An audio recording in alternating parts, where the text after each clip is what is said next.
बिस्मिल्लाहिर्रहमानिर्रहीम। अस्सलाम वालेकुम। आज का हमारा टॉपिक है ब्लड वेसल्स। इस लेक्चर में हम लोग देखेंगे आर्टरीज, कैपिलरीज और वेन्स क्या होती हैं, उनके फीचर्स और उनके फंक्शंस के बारे में। So let's start. Blood vessels. Blood vessels are the component of human blood circulatory system. Human blood circulatory system के 3 कंपोनेंट्स होते हैं: ब्लड वेसल्स, ब्लड सेल्स और heart.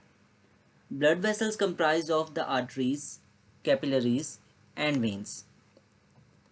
Arteries.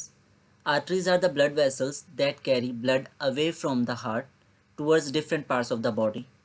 Arterial wall is made up of 3 layers, which are tunica intima, tunica media, and tunica externa. Tunica intima is the innermost layer, tunica media is the middle one, and tunica externa is the outermost layer of the arterial wall. Tunica intima is thin, tunica media is thick, which is made up of smooth muscles and elastic fibers. Tunica externa is made up of connective tissue and elastic fibers. There is a special feature of arteries which is vasoconstriction and vasodilation. वेजोकंस्ट्रिक्शन में क्या होता है, arteries का board narrow हो जाता है क्योंकि arteries constrict कर जाती हैं और ब्लड फ्लो कम हो जाता है आर्टरीज में से। वेजोडाइलेशन में वेसल्स डायलेट करते हैं और ब्लड फ्लो इंक्रीज हो जाता है। वेजोकंस्ट्रिक्शन और वेजोडाइलेशन करवाने के लिए ट्यूनिका मीडिया में मौजूद ये स्मूथ मसल्स रोल प्ले करते हैं। स्मूथ मसल जब कॉन्ट्रैक्ट करेंगे तो वेजोकंस्ट्रिक्शन हो जाएगी और जब रिलैक्स करेंगे तो वेजोडाइलेशन हो जाएगी। और ये इम्पोर्टेंट फीचर है किसी भी एरिया ऑफ द बॉडी में ब्लड फ्लो को मेंटेन करने के लिए, क्योंकि हर वक्त टिश्यूज़ को एक जितनी ब्लड सप्लाई नहीं चाहिए होती।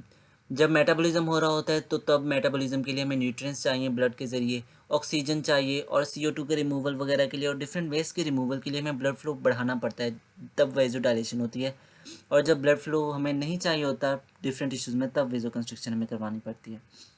और वेजोकंस्ट्रिक्शन ब्लड प्रेशर को कंट्रोल करने में भी, ब्लड प्रेशर मेंटेन करने में भी इंपॉर्टेंट रोल करता है। ये वेजोकंस्ट्रिक्शन, वेजोडाइलेशन बहुत इंपॉर्टेंट फिनोमेना है आर्टरीज के। What is atherosclerosis? It is the coexisting arteriosclerosis and atheroma. अब एथेरोमा क्या होता है? Atheroma is the deposition of hard yellow plaque of lipoid material in the tunica intima, which is the innermost layer of the arteries.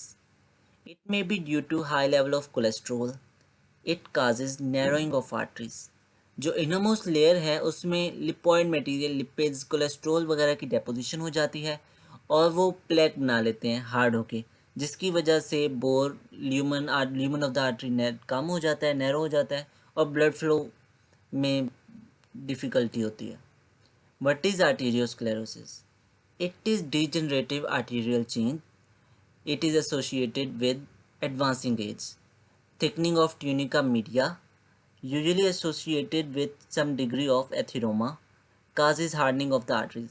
इसमें क्या होता है जी, arterial wall की hardening हो जाती है। ये एडवांसिंग एज के साथ जब इलास्टिक जो टिश्यूज़ होते हैं, इलास्टिक फाइबर्स वगैरह हमारे आर्टीरियल वॉल में, वो डिजनरेट होना शुरू हो जाते हैं विद द एडवांसिंग एज, जिसकी वजह से आर्टरीज की वॉल इलास्टिक नहीं रहती और उनकी हार्डनिंग हो जाती है। और जब एथीरोमा और आर्टीरियोस्क्लेरोसिस को एग्जिस्ट करेगा उसे हम एथीरोस्क्लेरोसिस कहेंगे। ये डायग्राम दिखाई गई एथीरोस्क्लेरोसिस की। उसमें एथीरोमा, ये देखें, हार्ड येलो प्लेक की डेपोजिशन हुई पड़ी है, जिसकी वजह से हार्डनिंग हो जाएगी of the arterial wall.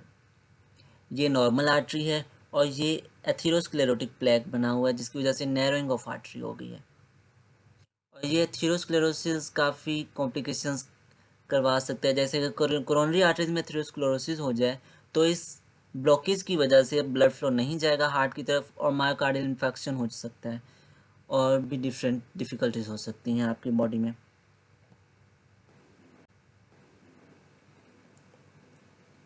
Capillaries. Capillaries are the blood vessels with walls that are only one cell thick.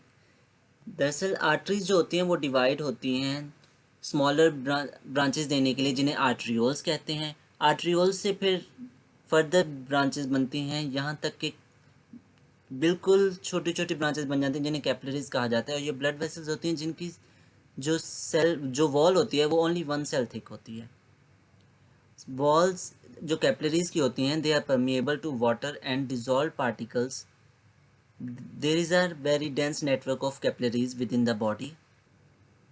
The network is so dense that no living cell is far from a supply of oxygen and food.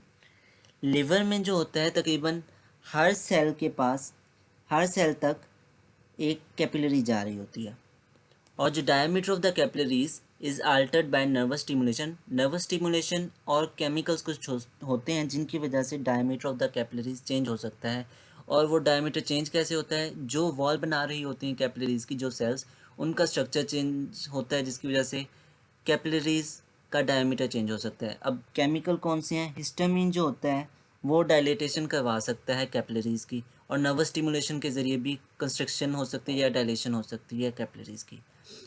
ये बहुत important बात जो capillaries की वो है, exchange of materials takes place at the level of capillaries. Capillaries की जो walls होती हैं वो परफोरेटेड होती हैं, वहाँ से डिफ्यूजन हो सकती है डिफरेंट न्यूट्रिएंट्स की to the cells, to the tissues, और एक्सचेंज ऑफ मटेरियल्स इस कैपिलरीज के लेवल पे ही होता है। What is interstitial fluid? Pressure within the capillaries causes leakage of blood plasma into the spaces that surround capillaries and tissues. This fluid is known as interstitial fluid. जो capillaries में blood आता है उसके pressure की वजह से blood plasma जो होता है लीक हो जाता है into the spaces surround capillaries and tissues. जो सेल्स होते हैं इनके दरमियान स्पेसेस होते हैं, इंटरसेलुलर स्पेसेस होते हैं, वहाँ पे ब्लड प्लाज्मा सीप आउट कर जाता है। वहाँ पे जो फ्लूइड, रिजल्टिंग फ्लूइड जो प्रोड्यूस होता है या जो कलेक्ट हो जाता है उसे इंटरस्टिशियल फ्लूइड कहते हैं। इसकी कंपोजिशन क्या होती है? It is primarily water and has dissolved nutrients, hormones, gases, wastes and small proteins. जो लार्जर प्रोटीन्स होते हैं वो कैपिलरीज की जो वॉल्स में पोर्स होते हैं उन्हें क्रॉस नहीं कर सकते, इसलिए ना तो प्रोटीन्स होते हैं, ना आरबीसीज और ना ही प्लेटलेट्स होते हैं इंटरस्टिशियल फ्लूइड में। Interstitial fluid is the medium through which exchange of materials between blood and cells occur. ये देखें आप, इंटरस्टिशियल फ्लूइड दिखाया गया है, ये कैपिलरीज जा रही हैं। कैपिलरीज की वॉल जो होती हैं वो स्मॉल पोर्स होते हैं, कहीं लार्ज पोर्स होते हैं कैपिलरीज की वॉल्स में, कहीं they are tightly close by junction. जैसा कि ब्रेन में कैपिलरीज की जो वॉल्स बना रहे होते हैं सेल्स, वो टाइटली जुड़े होते हैं एक दूसरे के साथ, और वहाँ पे लीकेज ब्लड की नहीं हो रही होती into the space that surround the cells. जबकि किडनीज में जो कैपिलरीज होती हैं उनकी वॉल्स में बड़े बड़े पोर्स होते हैं ताकि फिल्ट्रेशन ज़्यादा हो सके ब्लड की, और ज़्यादा से ज़्यादा ब्लड को फिल्टर किया जा सके। अब जो नॉर्मली भी परफोरेटेड होते हैं कैपिलरी की वॉल्स, यहाँ से प्रेशर जो होगा ब्लड का, उसकी वजह से ब्लड प्लाज्मा आउटसाइड मूव कर जाएगा, सीप आउट कर जाएगा, और ये जो सेल्स हैं इनके दरमियान इंटरसेलुलर स्पेसेस हैं, ये वो ब्लड प्लाज्मा मूव करेगा इनटू द इंटरसेलुलर स्पेस, जो रिजल्टिंग फ्लूइड फिर हमारे पास आ जाएगा, उसे इंटरस्टिशियल फ्लूइड कहेंगे। अब ये इंटरस्टिशियल फ्लूइड में क्या होते हैं, इंटरसेलुलर स्पेसिस में कोलेजन फाइबर्स भी होते हैं। इंटरस्टिशियल फ्लूइड में स्मॉल प्रोटीन्स भी आ जाती हैं साथ, और कुछ और हार्मोन्स, गैसेस वगैरह भी आ जाते हैं कैपिलरीज से इंटरसेलुलर स्पेसिस में। इसी तरह, और फिर वो जो इंटरसेलुलर स्पेस में या इंटरस्टिशियल फ्लूइड में जो न्यूट्रिएंट्स वगैरह होते हैं वो डिफ्यूजन के ज़रिए चले जाते हैं सेल्स में, जो सेल्स को चाहिए होते हैं।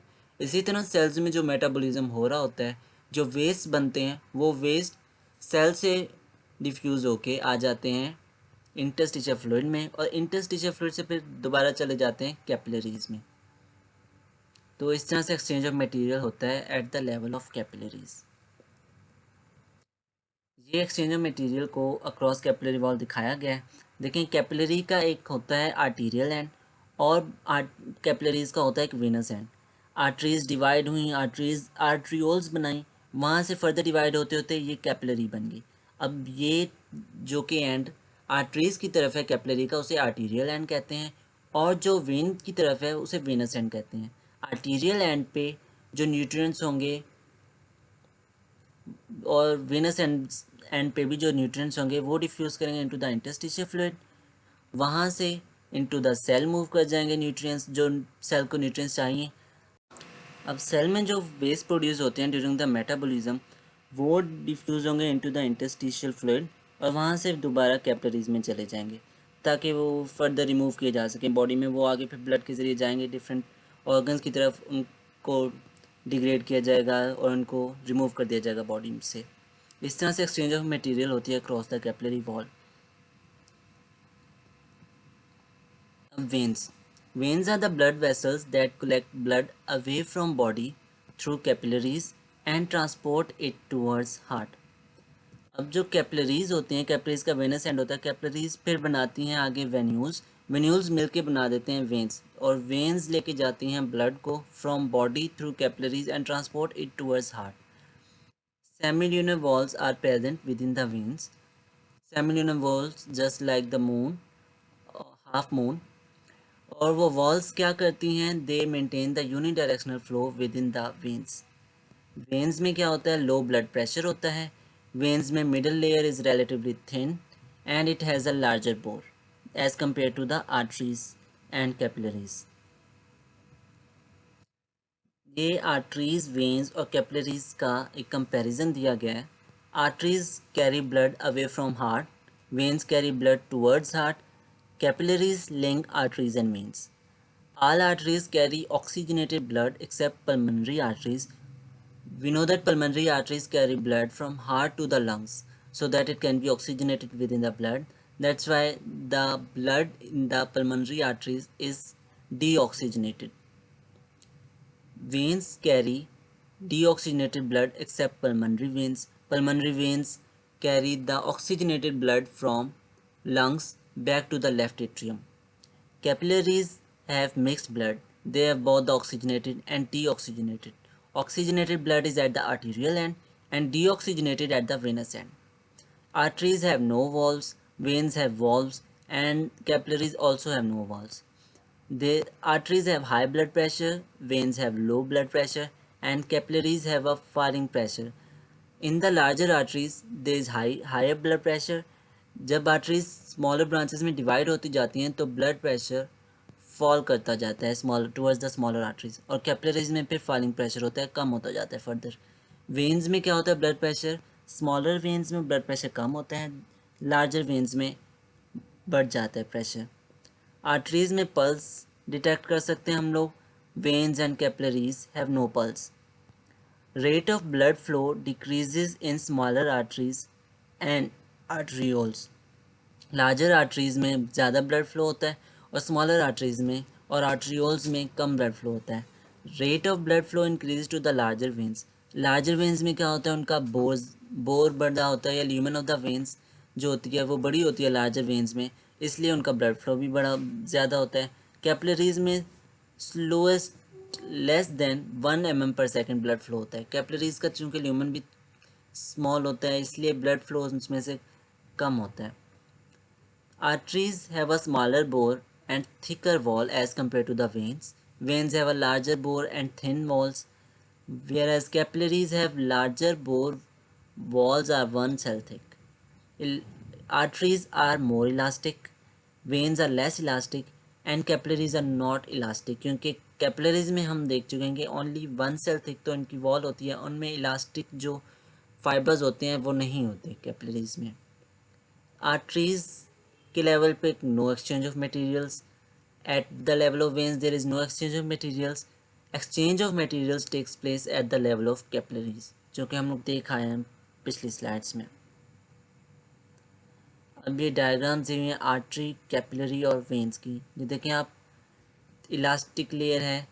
इलास्टिक लेयर जो होती है वो ट्यूनिका मीडिया में आ जाती है. सर्कुलर स्मूथ मसल्स हैं और कनेक्टिव टिश्यू है ट्यूनिका एक्सटर्ना में. ट्यूनिका इंटीमा में एंडोथीलियल सेल्स हैं और कैपिलरी में सिर्फ एंडोथीलियम ही होती है, वन सेल थिक जो उसकी वॉल है. इसी तरह वेन में हम लोग देखें तो इलास्टिक लेयर इस थिन है, स्मूथ मसल्स हैं इसमें और कनेक्टिव टिश्यू है, एंडोथीलियम भी है, लेकिन इसमें इलास्टिक फाइबर्स होते हैं वो कम होते हैं, इसलिए ये लेस इलास्टिक होती है as compare to the arteries. तो ये था आज का लेक्चर.